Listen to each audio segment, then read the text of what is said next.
Hello everyone, welcome to ITLS academy. Microsoft office power point presentation का ये second lecture है और इसमें हम होम टैब को ही कंटिन्यू करने वाले हैं। होम टैब में पिछली बार हमने जो लास्ट लेक्चर था उसमें ये देखा था कि जब हम राइट क्लिक करते हैं किसी भी स्लाइड पे, चाहे वो उस मेन स्लाइड हो, मेन लेआउट पे, या फिर जो थंबनेल्स है वहाँ पे राइट क्लिक करते हैं तो वहाँ पे हमें क्या क्या ऑप्शंस मिलते हैं। बेसिकली जो सबसे ज़्यादा डिटेल में हमने पढ़ा था, जो सीखा था, वो था बैकग्राउंड चेंज करने का ऑप्शन। बैकग्राउंड को कैसे कैसे मैनेज किया जा सकता है वो हमने बहुत ही अच्छे से पढ़ा था, समझा था, करके भी देखा था। और अगर आप लोगों के कोई डाउट्स हैं तो आप बेशक पूछ सकते हैं कमेंट सेक्शन में कमेंट करके। कोई भी चीज़ इसके अलावा जो रह गई हो या कोई भी डाउट हो तो आप बिल्कुल पूछ सकते हैं। तो आज हम कुछ और कंटिन्यू करेंगे। हमने देख लिया था कट पेस्ट कॉपी का, इनकी शॉर्टकट कीज भी मैंने आपको बताई थी। इसके अलावा लेआउट कैसे चेंज करना है, रीसेट, डिलीट, कट पेस्ट, ये सारी चीज़ें हमने देखी। न्यू स्लाइड का भी हमने देखा था कि कैसे ऐड करते हैं, कैसे उसका फॉर्मेट हम चेंज करते हैं। आज हम देखते हैं लेआउट। तो हम डिस्कस कर चुके हैं कि किस तरीके की आपको स्लाइड चाहिए, यहाँ से आप सेलेक्ट कर सकते हैं। और रीसेट में अगर आपको पुराना फॉर्मेट ही चाहिए है तो यहाँ से आप रीसेट कर सकते हैं। कोई भी चीज़ डिलीट करनी है तो डायरेक्टली आप उसको सेलेक्ट करके यहाँ से डिलीट भी कर सकते हैं। ओके, तो अब हम आगे बढ़ते हैं। अब हम आते हैं फॉन्ट्स पे। देखिएगा जो मेन लेआउट जो यहाँ पे टैब है उसमें भी कई ऑप्शंस हैं। एक है क्लिपबोर्ड का। क्लिपबोर्ड में वो चीज़ें होती हैं जो आपकी कॉपी पेस्ट वाली चीज़ें होती हैं, कट करनी है, पेस्ट करनी है। नेक्स्ट था ऑप्शन हमारा स्लाइड। तो स्लाइड का लेआउट चेंज करना, नया स्लाइड ऐड करना, डुप्लीकेट करना, ये सारी चीज़ें इसमें हो गई। अब आते हैं फॉन्ट। फॉन्ट में क्या होता है, आपने कोई भी मैटर लिख रखा है, कोई भी मैटर आपके पास में प्रेजेंट है और आपको उसको सेट करना है कि आपको कैसा मैटर चाहिए, किस फॉन्ट में चाहिए। तो जब आपको फॉन्ट सेलेक्ट करने हो तो यहाँ पे क्या करना है, सिंपली मैंने पूरा ही सेलेक्ट कर लिया है। आप इसके कोई भी पैराग्राफ को सेलेक्ट कर सकते हैं, पर्टिकुलर पैराग्राफ को, या अगर पूरा सेलेक्ट करना है तो Ctrl+A, वन मोर शॉर्टकट की Ctrl+A से आप इसको पूरा एक साथ में सेलेक्ट कर सकते हैं। तो मैंने सेलेक्ट कर लिया है पूरा डॉक्यूमेंट। और अब मुझे क्या करना है, सबसे पहला है यहाँ से आप फॉन्ट्स का सिलेक्शन कर सकते हैं। फॉन्ट्स का सिलेक्शन मतलब कि आप किस राइटिंग में किस तरीके के फॉन्ट्स, किस तरीके के हिंदी में कह सकते हैं अक्षर देखना चाहते हैं, वो यहाँ से सेलेक्ट कर सकते हैं। बहुत सारे यहाँ पे दे रखे हैं फॉर्मेट और आपका जो भी है वो सेलेक्ट कर सकते हैं। काफ़ी सारी लैंग्वेजेस यहाँ पे दी हुई हैं। ठीक है, तो आपने कोई भी फॉन्ट सेलेक्ट कर लिया। नेक्स्ट आता है साइज़। फॉन्ट के पास में ही नेक्स्ट ऑप्शन दे रखा है। यहाँ से आप फॉन्ट का साइज़ डिसाइड कर पाते हैं। फॉन्ट का साइज़ आपको कितना रखना है ये आप यहाँ से सेलेक्ट कर लेते हैं। छोटा रखना है, साइज़ बड़ा रखना है, मीडियम रखना है, जो भी आप यहाँ से लेते सेलेक्ट कर लेते हैं। तो ये तो हो गई यहाँ से फॉन्ट सेलेक्ट करने की और उसका साइज़ लाने की बात। नेक्स्ट आता है यहाँ पे ये कैपिटल A दे रखा है। तो ये वाला जो A है ये आपके फॉन्ट के साइज़ को इंक्रीज़ करता है। फॉन्ट के साइज़ को इंक्रीज़ करने के लिए आप डायरेक्टली इसको यूज़ कर सकते हैं, या फिर आप Ctrl+Shift+ ये ऑप्शन होता है, ये दबा सकते हैं। मैं आपको दिखाती हूँ। ये वाला जो ऑप्शन है, ये की मैं यहाँ पे बना के दिखा रही हूँ, ये वाली की Ctrl+Shift+ ये की। तो देखिएगा मैं ट्राई करती हूँ आपको ताकि पता चले कैसे। Ctrl+Shift और ये की मैं दबा रही हूँ कंटिन्यूसली, साइज़ बढ़ रहा है। इसके अपोजिट आप दबाएंगे तो साइज़ कम हो जाएगा।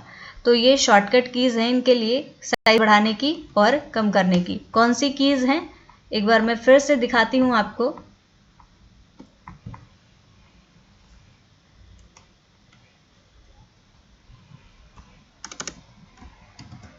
दिस एंड दिस, ये दो कीज़ ऐसी हैं जो आपके साइज़ को बढ़ाने में मदद करती हैं और घटाने में मदद करती हैं। कंट्रोल और शिफ्ट के साथ में जब आप इनको प्रेस करते हैं तो साइज़ आपका बढ़ता है और घटता है। बाकी आप डायरेक्टली भी टेक्स्ट को सिलेक्ट करने यहाँ से साइज़ बढ़ा घटा सकते हैं। नेक्स्ट आता है बी बना हुआ है, बी का मतलब होता है बोल्ड। इसको आप टेक्स्ट को बोल्ड करने के लिए यूज़ करते हैं। टेक्स्ट को आप डायरेक्टली वहाँ पे जाके बोल्ड कर सकते हैं या फिर कंट्रोल एंड बी की मदद से भी आप इसको बोल्ड कर सकते हैं। अभी मैंने लाइट कर दिया है, टेक्स्ट नॉर्मल है, मैं कंट्रोल और बी प्रेस करती हूँ, ये बोल्ड हो जाएगा। या तो आप कंट्रोल प्लस बी या फिर डायरेक्टली बोल्ड से जाके बोल्ड कर सकते हैं। अगला आता है ऑप्शन इटैलिक्स का। तो इटैलिक्स के लिए आप या तो यहाँ पे जाके क्लिक करिए, आपका जो भी फॉन्ट है वो इटैलिक्स हो जाएंगे, या फिर आप कंट्रोल प्लस आई प्रेस करते हैं और आपके जो फॉन्ट्स हैं वो इटैलिक्स हो जाते हैं। इटैलिक्स मतलब ये थोड़े से जो तिरछे से अक्षर दिख रहे हैं, वर्ड्स दिख रहे हैं आपको, यही इटैलिक्स लैंग्वेज होती है। तो इटैलिक्स के लिए आप यहाँ से यूज़ कर सकते हैं। अगला है फॉन्ट्स को अंडरलाइन। यू के नीचे लाइन बनी हुई है तो इसका मतलब है कि कोई भी चीज़ को आप अंडरलाइन कर सकते हैं। जैसे कि मैंने टेक्स्ट सेलेक्ट किया, इसको मैंने बोल्ड कर दिया, बोल्ड के बाद में इसको इटैलिक्स में ले लिया और अब मुझे इसे अंडरलाइन करना है तो यहाँ पे जाके मैं इसको अंडरलाइन कर दूंगी। इसके अलावा आप अगर डायरेक्टली नहीं अंडरलाइन करना चाहते हैं तो आप कंट्रोल प्लस यू प्रेस करके भी इसको अंडरलाइन कर सकते हैं। ओके, नेक्स्ट है फॉन्ट्स में ये एक कटा सा सिंबल दिखता है, इसको हम बोलते हैं स्ट्राइक थ्रू। आपका जो भी टेक्स्ट है उसके बीच से लाइन, उसको टेक्स्ट को काटती हुई लाइन आपको दिखेगी, उसको बोलते हैं स्ट्राइक थ्रू। तो यहाँ से आप स्ट्राइक थ्रू कर सकते हैं। अगर आपको इस तरीके का फॉन्ट चाहिए है तो आप इसको, इस ऑप्शन को यूज़ कर सकते हैं। इसमें आपके वर्ड्स, आपको जो लेटर्स हैं वो बीच बीच में कटे हुए से दिखते हैं, स्ट्राइक थ्रू लाइन यहाँ पे पड़ जाती है। अगला ऑप्शन है टेक्स्ट शैडो।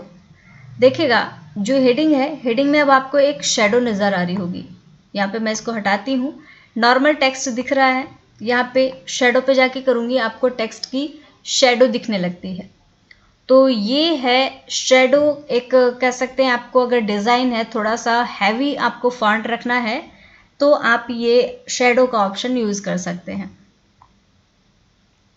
अगला ऑप्शन है कैरेक्टर स्पेसिंग का। कैरेक्टर स्पेसिंग का ऑप्शन अगर आप यूज़ करते हैं तो कैरेक्टर्स के बीच में जो वर्ड्स हैं उनके बीच में स्पेस को आप कम या ज़्यादा कर सकते हैं।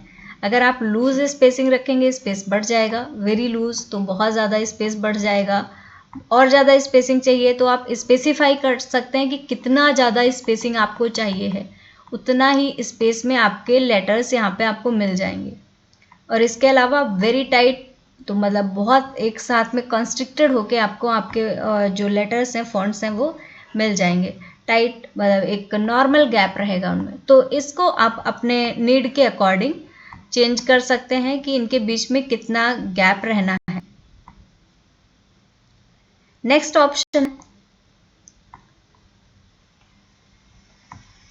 Change case.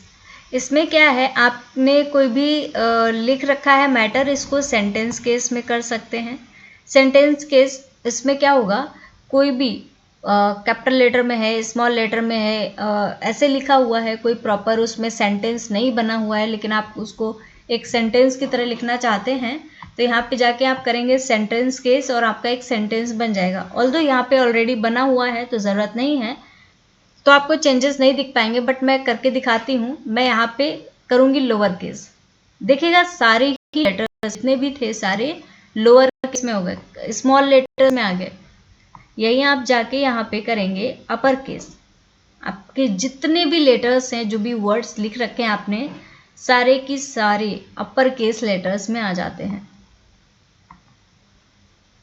इसके अलावा और ऑप्शन है कैपिटलाइज ईच वर्ड। अब इसमें क्या है, हर एक वर्ड का जो पहला लेटर है वो कैपिटल लेटर हो गया, बाकी सारी चीज़ें सेम है लेकिन पहला वर्ड आपका कैपिटल है। एक और है टॉगल केस। टॉगल में कोई छोटा है, कोई बड़ा है, कोई प्रॉपर नहीं है, छोटा बड़ा ऐसे चल रहा है। इसमें आप देखते हैं कि मेनली जो आपका पहला वर्ड रहता है वो क्या स्मॉल रहता है, बाकी बड़े हो जाते हैं, तो ये टॉगल केस भी यहाँ पे होता है। तो उम्मीद है आपको ये अच्छे से क्लियर हो गया होगा। एक और ऑप्शन है यहाँ पे फॉन्ट्स का कलर चेंज करने का। बहुत सारे यहाँ पे कलर्स अवेलेबल होते हैं, आप अपने फॉन्ट्स को जिस भी कलर में चाहते हैं यहाँ से सेलेक्ट कर सकते हैं। जैसे यहाँ पे मैंने सेलेक्ट किया, रेड हो गया। आप रेड के अलावा कोई कलर सेलेक्ट करते हैं, आपके फॉन्ट्स, आपके लेटर्स आपको उसी कलर में दिखते हैं। ये ज़रूरी नहीं है कि सारे लेटर्स को आप एक साथ ही सेलेक्ट करें। कोई आप पर्टिकुलर पार्ट अगर करना चाहते हैं तो इसको भी आप कर सकते हैं। यहाँ से जाके जो भी कलर सेलेक्ट करेंगे वो कलर सेलेक्ट हो जाएगा और जिस पार्ट में आप करेंगे उस पार्ट में वो कलर अप्लाई हो जाएगा। तो इस तरीके से आप यहाँ पे कर सकते हैं।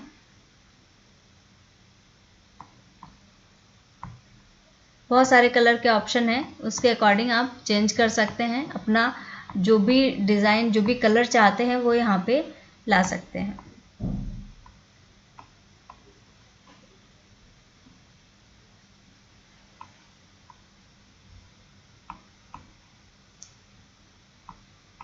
अगला ऑप्शन आता है क्लियर ऑल फॉर्मेटिंग। जो भी फॉर्मेटिंग की है आपने, एकमात्र यहाँ पे आके आप इसको प्रेस करेंगे, इस पे क्लिक करेंगे और जो भी फॉर्मेटिंग है सब चला जाएगा। आपके फॉन्ट्स नॉर्मल रह जाएंगे, नॉर्मल टेक्स्ट जो भी आपने लिख के रखा है वो लिखा हुआ रह जाएगा।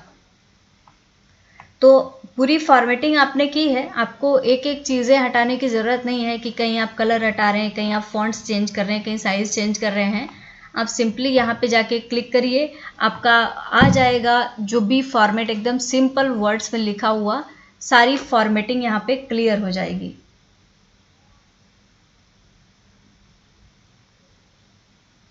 तो उम्मीद है आप लोगों को ये सारी चीज़ें समझ में आ रही होंगी।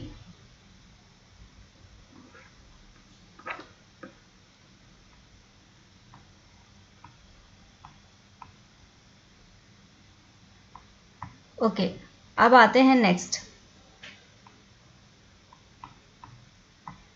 नेक्स्ट में है बुलेट्स का पहले लगाना। कोई भी पैराग्राफ है, आपको पॉइंट वाइज चीज़ें लिखनी है तो आप यहाँ पे बुलेट्स का यूज़ कर सकते हैं। ये इस तरीके से यहाँ पे बुलेट्स लग जाती हैं। बुलेट्स की बहुत सारी डिज़ाइन है, आप चूज़ कर सकते हैं किस डिज़ाइन का, किस पैटर्न का आप बुलेट यहाँ पे लगाना चाह रहे हैं। ठीक है, तो ये इस तरीके से बुलेट्स लगा सकते हैं आप। नेक्स्ट है नंबरिंग फॉर्मेट। नंबरिंग आप डालना चाहते हैं, ABCD फॉर्मेट में रखना चाहते हैं, 1 2 3 के फॉर्मेट में रखना चाहते हैं तो यहाँ से आप नंबरिंग सेलेक्ट कर सकते हैं। नंबरिंग का भी बहुत सारा ऑप्शन दे रखा है। इसके अलावा बुलेट्स एंड नंबरिंग के कुछ और इसके पार्ट्स होते हैं, कुछ और टाइप्स होते हैं जो कि आप डिसाइड कर सकते हैं, सेलेक्ट कर सकते हैं और इवन आप कस्टमाइज़ भी कर सकते हैं। कस्टमाइज़ करने में क्या है, आपको बहुत सारे ऑप्शंस मिलते हैं। आप इनमें से कोई भी पैटर्न लगाना चाहते हैं, कोई डिज़ाइन चूज़ करना चाहते हैं, वो चूज़ कर सकते हैं और वो as a font, as a bullet आपके पास में अवेलेबल होगा जिसको कि आप लगा सकते हैं। देखिएगा यहाँ पे मैंने ये डिज़ाइन एक सेलेक्ट किया और एज अ बुलेट ये यहाँ पे लग गया है। ओके, नेक्स्ट है ये जो ऑप्शंस हैं, ये पैराग्राफ को लिस्ट के लेवल को आगे बढ़ाना या पीछे घटाना, ये उसका काम करते हैं। जैसे कि मैंने ये सेलेक्ट किया है और इसको मैं राइट में बढ़ा रही हूँ, इधर से राइट जाएगा और इधर से लेफ्ट जाएगा। तो आपको अगर पैराग्राफ या कोई सेंटेंस आगे पीछे करना है, आप लिस्ट में उसको आगे पीछे ले जाना चाह रहे हैं तो यहाँ से आप उसको राइट या लेफ्ट में ले जा सकते हैं। नेक्स्ट है कैरेक्टर्स स्पेसिंग की। लाइंस के बीच में कितना स्पेस रखना है, यहाँ से आप ये सेलेक्ट कर सकते हैं। अभी स्पेसिंग 1 है, 1.5 करेंगे तो आपको ज़्यादा स्पेसिंग मिलेगी, और ज़्यादा स्पेसिंग करेंगे और ज़्यादा स्पेस मिलेगा। और अगर आप स्पेस बहुत ज़्यादा अपना कस्टमाइज़ रखना चाहते हैं या इनके बीच का कोई स्पेस है तो आप यहाँ इसको कस्टमाइज़ भी कर सकते हैं। ओके, नेक्स्ट आता है पैराग्राफ सेटअप करने का ऑप्शन। ये सारे पैराग्राफ के टूल्स ही मैं बता रही हूँ। तो ये होता है यहाँ पे आपको पैराग्राफ, जो आपका टेक्स्ट है पूरा का पूरा, या तो टेक्स्ट या जो पैराग्राफ है उसको आप लेफ्ट या राइट में शिफ्ट कर सकते हैं। Let me show you. Okay, अभी ये आता है इसमें सेंट्रल में आ जा, सेंटर में आपका पूरा का पूरा टेक्स्ट है वो सेंटर में दिखेगा।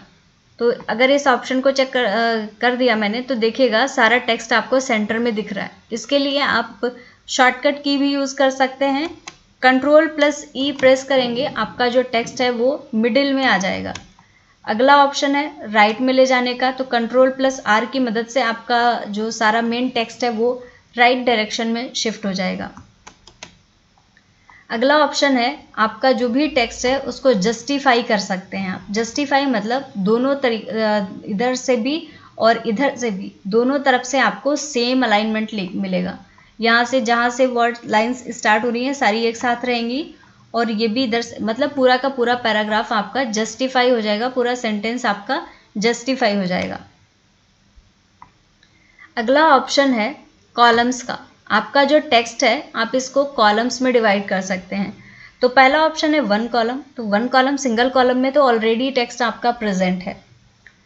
2 कॉलम्स, देखिएगा आपका जो टेक्स्ट है वो 2 कॉलम में डिवाइड हो गया है, 2 अलग अलग तरीके से कॉलम बन गए हैं यहाँ पे। इसके अलावा 3 कॉलम पे जाके क्लिक करेंगे तो आपका जो भी टेक्स्ट है वो 3 कॉलम्स में डिवाइड हो जाएगा। तो आप देख सकते हैं कि किस तरीके से आप इसमें चेंजेस कर सकते हैं।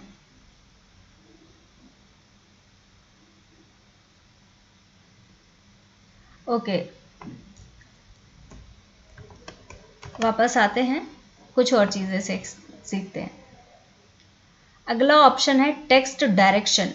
जो भी टेक्स्ट है उसकी डायरेक्शन को चेंज कैसे कर सकते हैं आप यहाँ से डायरेक्टली। कैसे रखना चाहते हैं, रोटेट करना है, स्टैक्ड रखना है, वो आप यहाँ से सेलेक्ट कर सकते हैं। अभी जो नॉर्मल टेक्स्ट है हमारा हॉरिजॉन्टल फॉर्मेट में है, अभी आप इसको अगर रोटेट करना चाहते हैं 90 डिग्री पे ये रोटेट हो गया है।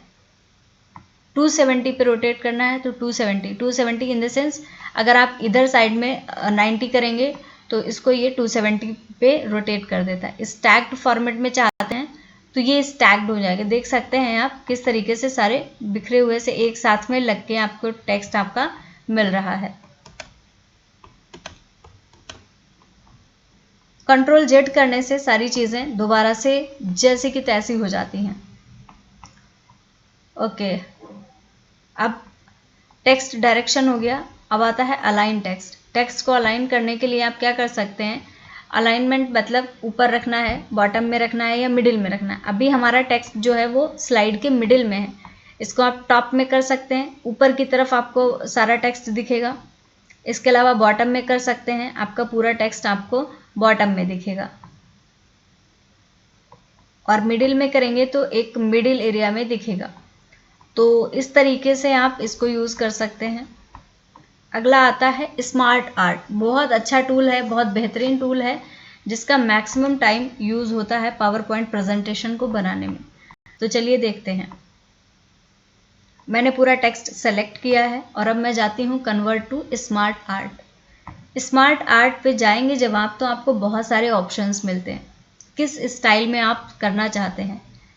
कोई भी स्टाइल आप सेलेक्ट करेंगे आपका टेक्स्ट उसी फॉर्मेट में अरेंज हो जाएगा। देखिएगा मैं यहाँ पे सेलेक्ट करती हूँ और आपको दिखेगा कि कैसे चीज़ें अरेंज हो जा रही हैं। अब यहाँ पे आपको बहुत से ऑप्शंस मिलते हैं। जब आपने एक फॉर्मेट सेलेक्ट कर लिया उसके भी आपको बहुत डिज़ाइन मिलते हैं कि किस डिज़ाइन में आप रखना चाहते हैं। आप जो भी डिज़ाइन सेलेक्ट करेंगे आपका जो स्मार्ट आर्ट है वो उसी फॉर्मेट में आपको दिखेगा। आपको यहाँ पे एक पिक्चर का फॉर्मेट दिख रहा, आप यहाँ पे कोई पर्टिकुलर पिक्चर भी लगा सकते हैं। अगर चाहते हैं तो कोई स्पेसिफिक पिक्चर भी लगा सकते हैं। इसका कलर भी आप चेंज कर सकते हैं। पूरे फॉर्मेट का आपको कलर, इसमें कई सारे पैटर्न्स मिलेंगे, उनको यूज़ करके आप कलर का चेंज कर सकते हैं। इसके अलावा जब आप स्मार्ट आर्ट का यूज़ करते हैं तो बहुत सारे और भी ऑप्शंस होते हैं जो कि आपको इसमें भी चेंजेस करने को अलाउ करते हैं। कलर चेंज कर सकते हैं, टेक्स्ट पेन को आप चेंज कर सकते हैं। आपको कुछ टेक्स्ट लिखना है, टेक्स्ट पेन पे जाएंगे, आपको अलग ही मिल जाएगा कि क्या टेक्स्ट लिखा हुआ है और आप डायरेक्टली यहीं पे एडिटिंग कर सकते हैं। जो भी आप एडिटिंग करते हैं या हटाते हैं, बढ़ाते हैं, वो आपको आपके मेन टेक्स्ट में मिल जाता है। ओके, नेक्स्ट यहाँ पे काफ़ी सारे ऑप्शंस मिलते हैं। बुलेट्स ऐड करने का भी ऑप्शन होता है, यहाँ आप अपने टेक्स्ट में बुलेट्स को ऐड कर सकते हैं। और शेप इसमें अगर कोई ऐड करना चाहते हैं तो शेप भी ऐड कर सकते हैं। आप सेलेक्ट करते हैं शेप को, आपको पहले ऐड करना है या बाद में ऐड करना है, दैट इज़ बिफोर और आफ्टर। तो उस शेप को भी आप यहाँ पे ऐड कर सकते हैं। देखिए अभी मैंने सेलेक्ट किया और मैंने यहाँ पे शेप को ऐड कर लिया। मैंने आफ्टर का सेलेक्ट किया था तो यहाँ पे आफ्टर मुझे शेप मिल गया है। ऐड शेप बिफोर करेंगे तो आपका जो मेन टेक्स्ट है उससे बिफोर आपको एक शेप मिल जाएगा। देखिएगा यहाँ पे इससे पहले मुझे एक शेप यहाँ पे मिल गया है। तो इस तरीके से आप स्मार्ट आर्ट का यूज़ करके बहुत सारे फंक्शंस यहाँ पे यूज़ करके इसको चेंज कर सकते हैं। स्मार्ट आर्ट के बहुत सारे टूल्स हैं, बहुत डिटेल्ड है। तो अगर कभी मौका मिला तो सिर्फ और सिर्फ स्मार्ट आर्ट पे मैं वीडियो बनाऊंगी, आप लोगों को ज़रूर सिखाऊंगी। ओके, वापस आते हैं, एक बार फिर से चलते हैं स्मार्ट आर्ट पे।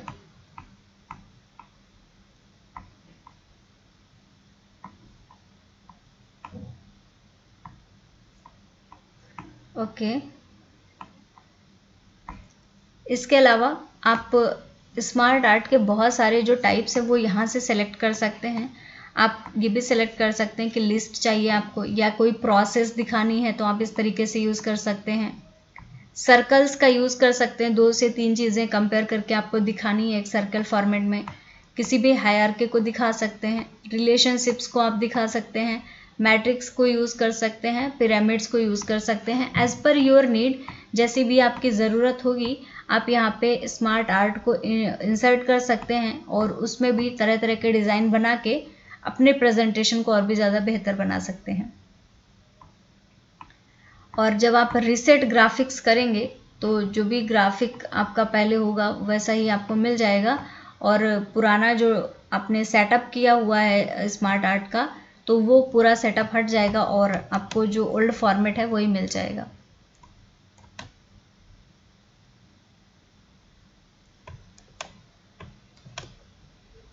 ओके, तो उम्मीद है आपको समझ में आया होगा। पैराग्राफ वाला पार्ट हमने कंप्लीट कर लिया है। हमने क्लिपबोर्ड देख लिया, स्लाइड्स देख लिया, फॉन्ट देख लिया, पैराग्राफ देख लिया। अब कुछ ड्राइंग और एडिटिंग की चीज़ें बची हुई हैं होम पैनल पे, तो वो हम डिस्कस करेंगे नेक्स्ट लेक्चर के लिए। नेक्स्ट लेक्चर में पूरा हम इस होम टैब को फिनिश कर देंगे और उसके बाद में हम इंसर्ट टैब पे चलेंगे, देखेंगे उसमें क्या क्या चीज़ें होती हैं। तो चलिए मिलते हैं आपसे नेक्स्ट लेक्चर में। So thank you very much everyone for watching this lecture. बने रहिए ITLS अकेडमी के साथ में और सीखते रहिए काफ़ी कुछ चीज़ें।